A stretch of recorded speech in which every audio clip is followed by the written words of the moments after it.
कर्ज दुनिया की सबसे बड़ी बीमारी है। न जाने इसने कितनों की जिंदगी ले ली। उस बाप को क्या पता था उधारी की जिंदगी उसका परिवार खत्म कर देगी। नमस्कार, आओ सुनाओ में आपका स्वागत है। आज की कहानी है कर्ज में डूबा पिता। 68 साल का गोविंद, चेहरे पर झुर्रियों की गहरी लकीरें और हाथों में मेहनत के धब्बे पड़ गए थे। 40 साल से रिक्शा चलाता आया था। सुबह 4 बजे उठना, 5 बजे से सड़कों पर घूमना और रात 8-9 बजे घर लौटना, बस यही दिनचर्या थी उसकी। पैडल मारते समय अब सांस फूलने लगती थी, घुटनों में दर्द रहता था, फिर भी रिक्शा चलाता क्योंकि घर जो चलाना था। बीवी सुमित्रा बीमार रहती थी, पेट की कोई पुरानी तकलीफ थी। डॉक्टर की दवाइयां, घर का खर्च, सब कुछ इसी रिक्शे की कमाई से चलता था। इतने दर्द के बाद भी गोविंद के पास एक खुशी थी। एक बेटा था विक्रम, पढ़ा लिखा लड़का था, स्कूल में ठीक ठाक नंबर लाता था। फिर एक दुकान में नौकरी भी मिल गई थी। महीने के उसे 5,000 रुपए मिलते थे। गोविंद के लिए यह बहुत बड़ी बात थी। उसका बेटा पढ़ लिख गया था, नौकरी करने लगा था। विक्रम की शादी भी हो गई थी। एक अच्छी लड़की मिली थी, सुनीता नाम था उसका। विक्रम खुश था, नई जिंदगी शुरू करना चाहता था। तभी उसने तय किया कि अपना घर लेना है। मकान मालिक हर महीने किराया बढ़ा देता था। विक्रम तंग आ गया था। फिर उसने बैंक से लोन लिया, 3 लाख रुपए का लोन। एक छोटा सा घर मिला था उसे, 2 कमरे, 1 रसोई। बहुत छोटा था लेकिन अपना था। विक्रम खुश था, सुनीता भी खुश थी। गोविंद और सुमित्रा भी खुश थे कि बेटे का अपना घर हो गया। लेकिन लोन की किस्त भरनी पड़ती थी, हर महीने 12,000 रुपए। विक्रम की 5,000 की तनख्वाह में से 12,000 कहां से आते, इसलिए गोविंद भी मदद करता था। अपनी रिक्शे की कमाई में से 5-6 हजार विक्रम को दे देता था। बाकी पैसे घर का खर्च चलाने में लग जाते थे। पहली किस्त भरी, दूसरी भरी, तीसरी किस्त भरने की तैयारी कर रहे थे कि अचानक एक दिन सब कुछ बदल गया। विक्रम दुकान से घर लौट रहा था। शाम के 6 बजे थे। मुख्य सड़क पर भीड़ भाड़ थी।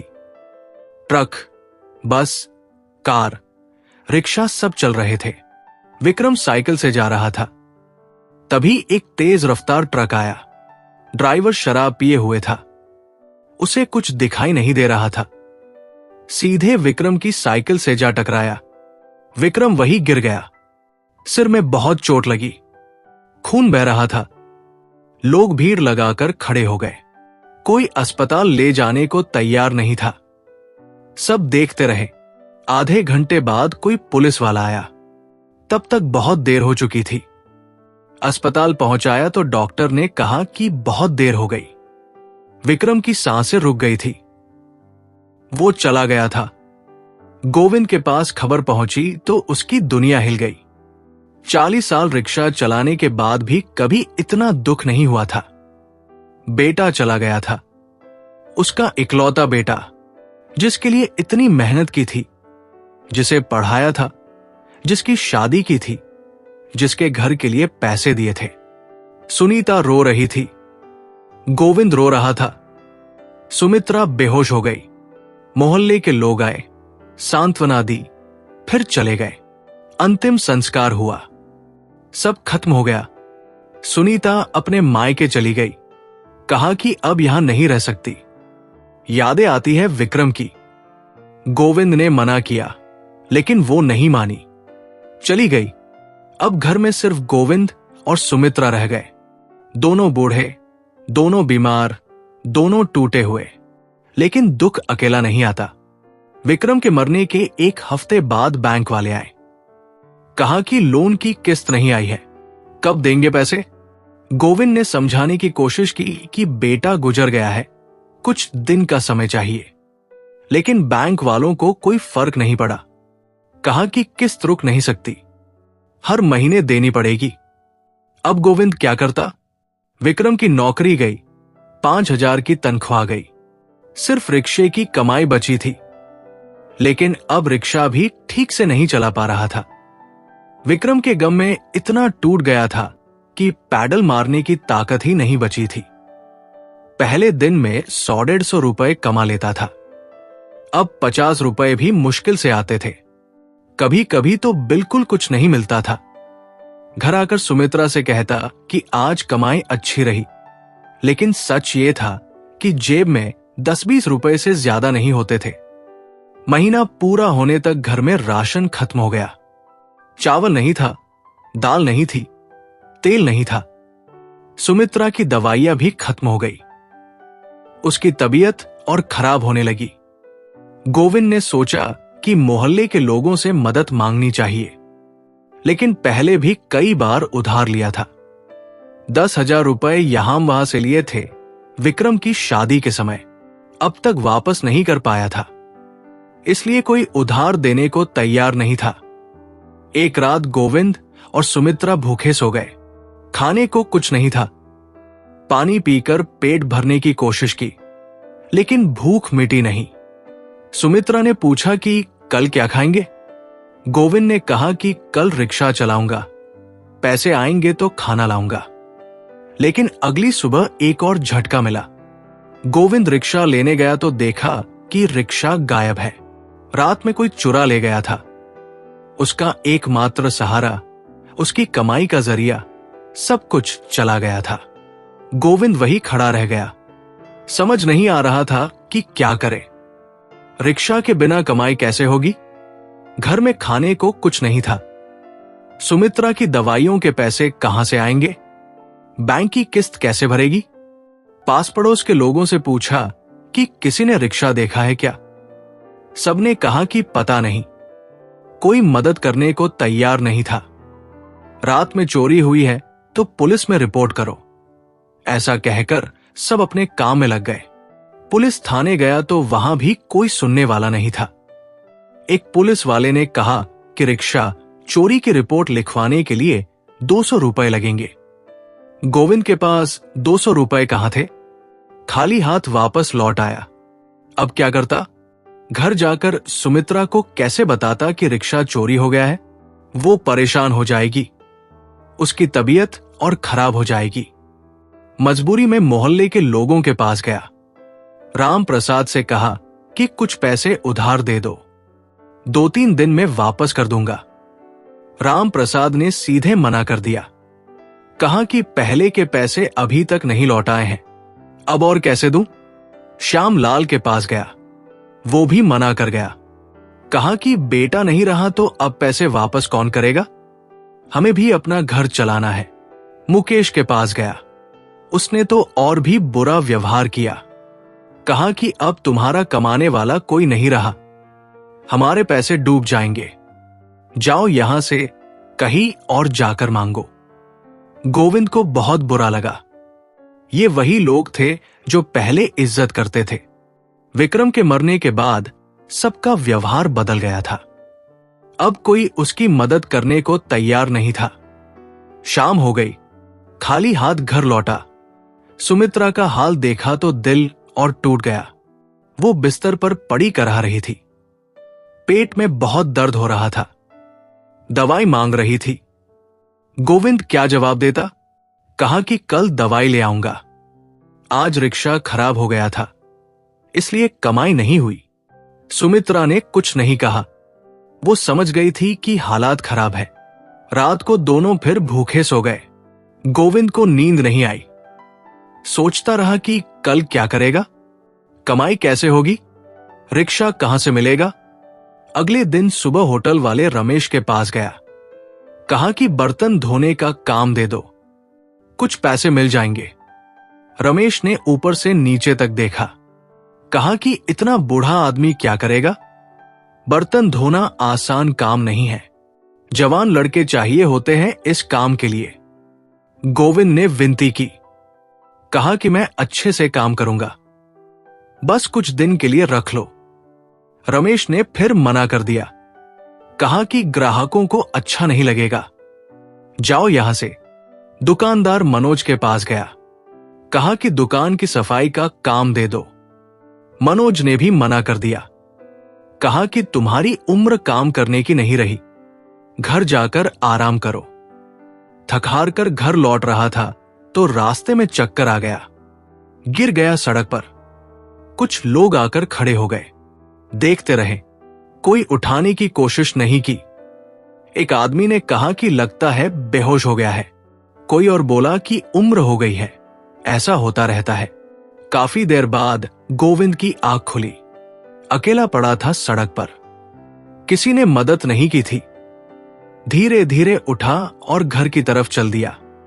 घर पहुंचा तो सुमित्रा की हालत और भी खराब हो गई थी। उसे बुखार आ गया था, पानी मांग रही थी। गोविंद ने पानी दिया और उसके पास बैठ गया। सुमित्रा ने धीरे से पूछा कि आज भी कुछ नहीं मिला। गोविंद ने कहा कि कल मिल जाएगा, सब ठीक हो जाएगा। लेकिन अंदर से वो टूट रहा था।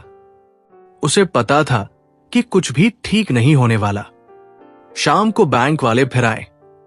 2 आदमी थे। एक मोटा आदमी था जो मैनेजर लगता था, दूसरा पतला आदमी था। दोनों ने धमकाने वाले अंदाज में बात की। मैनेजर ने कहा कि 2 महीने से किस्त नहीं आई है, कल तक 24,000 रुपए जमा करने होंगे, नहीं तो घर की नीलामी की तैयारी शुरू कर देंगे। गोविंद ने हाथ जोड़कर कहा कि बेटा मर गया है, कुछ दिन का समय दे दो, काम ढूंढ रहा हूं, जल्दी पैसे जमा कर दूंगा। पतले आदमी ने कहा कि हमें तुम्हारी मुसीबत से कोई मतलब नहीं, बैंक का पैसा चाहिए, कल तक नहीं मिला तो कानूनी कार्रवाई शुरू हो जाएगी। दोनों चले गए। गोविंद वही बैठा रह गया। अब समझ आ गया था कि घर भी जाने वाला है, बेटा भी गया, रिक्शा भी गया, अब घर भी जाएगा। रात को सुमित्रा को सांत्वना देने की कोशिश की, कहा कि सब ठीक हो जाएगा, भगवान पर भरोसा रखो। लेकिन खुद रो रहा था। आंसू रोकने की कोशिश करता था लेकिन रुकते नहीं थे। सुमित्रा ने कहा कि मैं तो अब ज्यादा दिन नहीं रहूंगी, तुम्हारी चिंता हो रही है, मेरे बाद तुम अकेले कैसे रहोगे। गोविंद ने कहा कि ऐसी बात मत करो, तुम ठीक हो जाओगी, हम दोनों साथ रहेंगे। लेकिन दिल में डर था। सुमित्रा की तबीयत दिन ब दिन खराब होती जा रही थी। दवाई नहीं मिल रही थी, खाना ठीक से नहीं मिल रहा था। कब तक चलेगा ये सब। अगले दिन सुमित्रा और भी कमजोर हो गई, बिस्तर से उठने की ताकत नहीं बची थी। बुखार तेज था, होंठ सूखे हुए थे, बार बार पानी मांग रही थी। गोविंद का दिल बैठ गया। समझ आ रहा था कि अब ज्यादा दिन नहीं बचे हैं। दवाई के बिना सुमित्रा की जान खतरे में थी। लेकिन पैसे कहां से लाता। मन में एक ख्याल आया, मंदिर के बाहर बैठकर भीख मांगे, कुछ लोग दया करके पैसे दे देंगे, सुमित्रा की दवाई के लिए कुछ रुपए मिल जाएंगे। लेकिन हिम्मत नहीं हुई। 68 साल की उम्र में भीख मांगे। 40 साल मेहनत से रिक्शा चलाया था, कभी किसी के आगे हाथ नहीं फैलाया था। अब भीख मांगे। मंदिर के पास जाकर खड़ा हो गया। बहुत देर तक सोचता रहा। लोग आते जाते रहे। कुछ भिखारी वहां बैठे हुए थे, उनको पैसे मिल रहे थे। गोविंद ने सोचा कि वो भी बैठ जाए, लेकिन जैसे ही बैठने की कोशिश की, इज्जत का एहसास हुआ। मोहल्ले के लोग देख लेंगे तो क्या कहेंगे, विक्रम का बाप भीख मांग रहा है। नहीं, ये नहीं हो सकता। वापस घर लौट आया। सुमित्रा की हालत देखी तो आंखों में आंसू आ गए। वो बहुत धीरे धीरे सांस ले रही थी, आंखें बंद थी। कभी कभी होंठ हिलते थे, जैसे कुछ कहना चाह रही हो। गोविंद उसके पास बैठ गया, हाथ पकड़कर कहा कि मैं यही हूं, तुम ठीक हो जाओगी, कल दवाई ले आऊंगा। 2 दिन और गुजरे। घर में अब बिल्कुल कुछ नहीं था, पानी के अलावा कुछ भी नहीं। गोविंद को भी कमजोरी हो रही थी, लेकिन सुमित्रा की हालत उससे भी खराब थी। तीसरे दिन सुबह सुमित्रा बिस्तर से उठ भी नहीं पाई। आंखें खोलने में मुश्किल हो रही थी, सांस लेने में तकलीफ हो रही थी। गोविंद समझ गया कि अब बहुत कम समय बचा है। उसने सुमित्रा का हाथ पकड़ा और उसके पास बैठ गया। कहा कि मैं तुम्हारे साथ हूं, डरो मत। सुमित्रा ने धीरे से आंखें खोली, गोविंद को देखा, होंठ हिलाने की कोशिश की, कुछ कहना चाह रही थी। गोविंद ने कान पास ले जाकर सुनने की कोशिश की। बहुत धीरे से सुमित्रा ने कहा कि मेरे बाद तुम अकेले मत रहना, किसी का सहारा ढूंढना, अकेले मत रहना।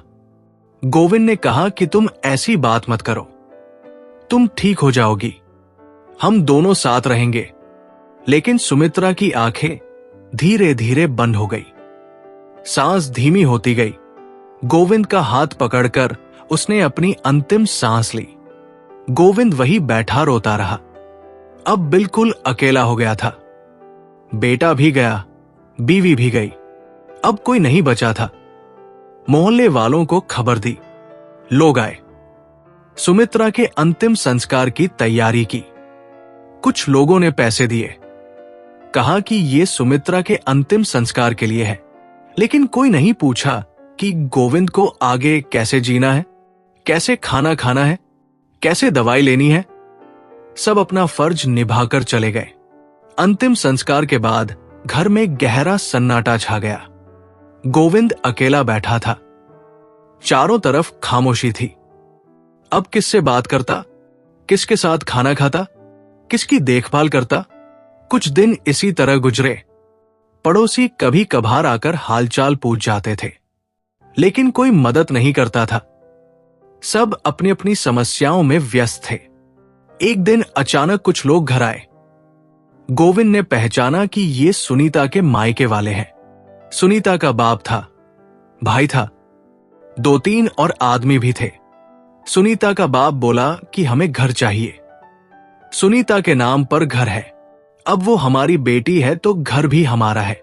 गोविंद ने कहा कि ये तो विक्रम का घर था, उसने लोन लेकर खरीदा था। सुनीता का बाप बोला कि कागजों में सुनीता का नाम भी है, अब वो हमारे साथ रहती है तो घर भी हमारा है। गोविंद ने समझाने की कोशिश की, कहा कि ये घर तो मेरे बेटे का था, मैं यही रहता हूं, कहां जाऊंगा। सुनीता के भाई ने कहा कि हमें कोई मतलब नहीं, तुम कहीं भी जाओ, लेकिन ये घर खाली करना होगा, हम कल से यहां रहेंगे। गोविंद ने विनती की, कहा कि मैं बूढ़ा आदमी हूं, कहां जाऊंगा, थोड़े दिन और रहने दो। लेकिन वो लोग नहीं माने। एक आदमी ने धमकाने वाले अंदाज में कहा कि कल शाम तक घर खाली कर दो, नहीं तो पुलिस को बुलाएंगे, तुम पर कब्जा करने का केस कर देंगे। सब चले गए, गोविंद वही बैठा रह गया। अब घर भी जाने वाला था। बेटा गया, बीवी गई, रिक्शा गया, अब घर भी जा रहा था। सर्दी के दिन थे, रात में ठंड बहुत थी। अगर घर से निकाल दिया तो कहां जाएगा, कौन जगह देगा। अगले दिन शाम को वो लोग फिर आए। इस बार ज्यादा लोग थे। सुनीता भी आई थी। गोविंद ने उससे कहा कि बेटी, तुम तो अपनी हो, तुम्हारे पति का घर था ये, मुझे यहां रहने दो। लेकिन सुनीता ने आंखें नहीं मिलाई, चुप रही। उसके बाप ने कहा कि बहुत बात हो गई, अब घर खाली करो। कुछ लोगों ने गोविंद का सामान बाहर फेंकना शुरू कर दिया। कपड़े, बर्तन, जो कुछ भी था सब बाहर फेंक दिया। गोविंद हाथ जोड़कर विनती करता रहा, लेकिन किसी ने नहीं सुनी। आखिर में उसे भी बाहर धकेल दिया, दरवाजा बंद कर दिया, ताला लगा दिया। गोविंद सड़क पर खड़ा था, उसका सामान इधर उधर बिखरा पड़ा था। अब वो बिल्कुल अकेला था। कोई घर नहीं, कोई छत नहीं, कोई सहारा नहीं। ठंडी रात में सड़क पर खड़ा था। कहां जाता, क्या करता। पहली रात फुटपाथ पर गुजारी। ठंडी हवा चल रही थी, कपड़े कम थे, ठंड से कांप रहा था। नींद नहीं आई, सुबह तक जागता रहा। सुबह हुई तो भूख लगी, पेट में दर्द हो रहा था। 2 दिन से कुछ नहीं खाया था। पास में एक दुकान थी, वहां गया और पानी मांगा। दुकानदार ने दे दिया। पानी पीकर थोड़ी राहत मिली, लेकिन भूख नहीं मिटी। पैसे नहीं थे तो खाना कैसे मिलता। दिन में कुछ लोगों के घरों में काम मांगने गया। सफाई का काम, बर्तन धोने का काम, जो भी मिले, लेकिन सबने मना कर दिया। कहा कि इतनी उम्र में क्या काम करोगे। शाम हो गई, भूख से हालत खराब हो रही थी। मजबूरी में कूड़ेदान के पास गया। वहां कुछ बासी रोटी के टुकड़े मिले, उठाकर खाने लगा। एक आदमी ने देखा, पास आकर बोला कि अरे दादा, तुम ये क्या कर रहे हो? कूड़े में से खाना उठा रहे हो? गोविंद ने शर्म से सिर झुका लिया, कुछ जवाब नहीं दिया। आदमी ने फिर पूछा कि तुम्हारा कोई नहीं है क्या? घर कहां है? गोविंद चुप रह गया। क्या बताता कि बेटा मर गया, बीवी मर गई, घर से निकाल दिया गया। कौन सुनेगा उसकी कहानी? आदमी ने फिर पूछा कि अब कहां जाओगे दादा? गोविंद ने सिर्फ इतना कहा कि पता नहीं, फिर चुप हो गया। आदमी कुछ देर खड़ा रहा, फिर चला गया। गोविंद वहीं बैठा रहा। अंधेरा हो गया था। रात बिताने की जगह ढूंढनी थी। पास में एक बंद दुकान थी, उसके सामने छत थी। वहां जाकर लेट गया। ठंड बहुत थी। कांपता रहा रात भर। अगले दिन फिर वही हाल। कूड़ेदान से खाना उठाना, फुटपाथ पर रात बिताना। ऐसे ही कई दिन गुजरे। धीरे धीरे गोविंद की हिम्मत टूटने लगी। शरीर कमजोर हो गया था। चलने में मुश्किल हो रही थी। कभी कभी चक्कर आ जाते थे। मन में अजीब से ख्याल आने लगे। क्यों जी रहा है? किसके लिए जी रहा है? बेटा गया, बीवी गई, घर गया, इज्जत गई। अब जीने का क्या मतलब?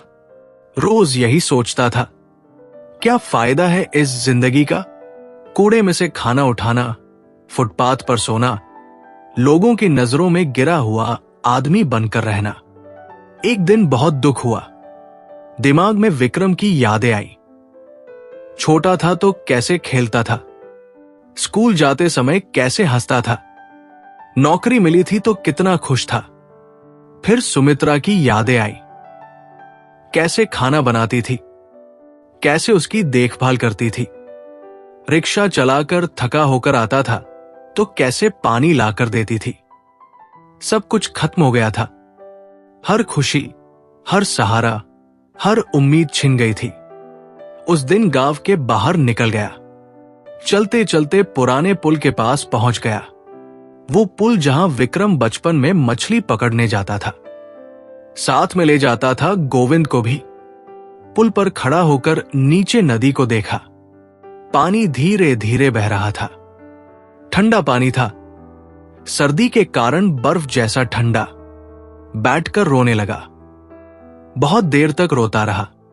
सारे दुख बाहर निकल आए। विक्रम के लिए रोया, सुमित्रा के लिए रोया, अपनी बर्बाद हुई जिंदगी के लिए रोया। फिर मन में एक ख्याल आया, अब जीने का क्या मतलब है? किसके लिए जीना है? कल भी कूड़े में से खाना उठाना पड़ेगा, परसों भी फुटपाथ पर सोना पड़ेगा। ये कैसी जिंदगी है? बेहतर है कि इस दुख को खत्म कर दिया जाए। विक्रम और सुमित्रा के पास चला जाऊं, वहां कम से कम अकेला तो नहीं रहूंगा। धीरे धीरे खड़ा हुआ। पुल के किनारे गया। नीचे देखा, पानी काफी गहरा था।